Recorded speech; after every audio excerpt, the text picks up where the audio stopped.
War never changes.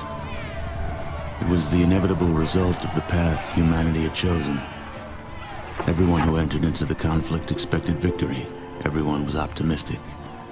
But as the hostilities escalated, optimism faded, and society began to collapse. The great vaults were built to house the wealthy, the powerful, the influential, and those deemed necessary to their survival. Inside, resources and technology were stockpiled, a final defense against the coming Holocaust. With the past behind them and the present destroyed, they looked to the future. The sturdy Vault Zero was to be the nucleus of the Vault network, housing the greatest leaders, artists, and scientists. The inhabitants of Vault Zero were to reunite the vaults and lead the people to a new life, a new world. But after the bombs, the world would be a harsh one. To ensure the creation of a post-nuclear utopia, the Vault dwellers would need help. Machinery was constructed to tame a land hardened by the ravages of war, then tempered by nuclear winter. But plans were barely in place when the first missiles left the silos. During the destruction, communication between the vaults ceased. Entire vaults were lost. Those that survived were on their own. Not all vaults succumbed to the machinations of war. On North America's west coast, one group of military vault dwellers emerged almost unscathed. They surveyed the wasteland and squared their shoulders for the task ahead. These dedicated survivors salvaged the technology from the vaults, technology that was studied, replicated, and fiercely guarded. For they knew that while their power came from numbers, their future lay in scientific knowledge. In time, they formed the Brotherhood of Steel. The Brotherhood used their knowledge to drive back the atrocities of the wasteland, proclaiming themselves the technological saviors of mankind.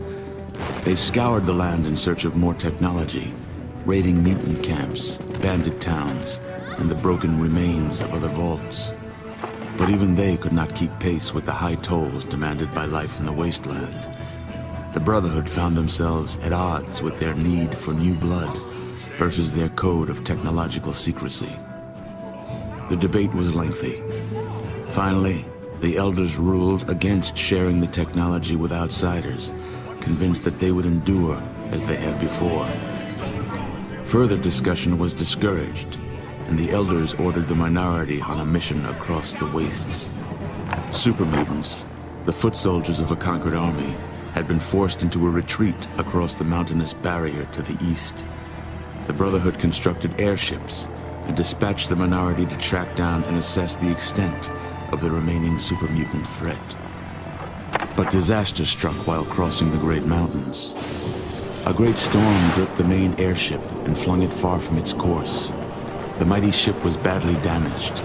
The smaller sections were torn from the main craft, never to be seen again. Many of the expedition's leaders were lost to the winds. The fraction of the crew that still survived struggled to keep their ship aloft before finally crashing on the outskirts of a once thriving metropolis, a city once called Chicago. Broken, scattered, and scarred, they took stock of the situation and once again squared their shoulders to the task ahead. The Brotherhood had much to offer the surrounding villages. They traded advanced medicines in exchange for food and labor. They traded protection from bandits in exchange for new recruits. In time, their ranks began to swell. Separated by distance and ideology from the main Brotherhood forces, the minority was free to forge a new Brotherhood of Steel, one that reflected the ideals they had strived for all along. However, one's future in the wasteland is never certain, for an old power has awakened, also bent on making this land its own. Life in the Brotherhood is about to change.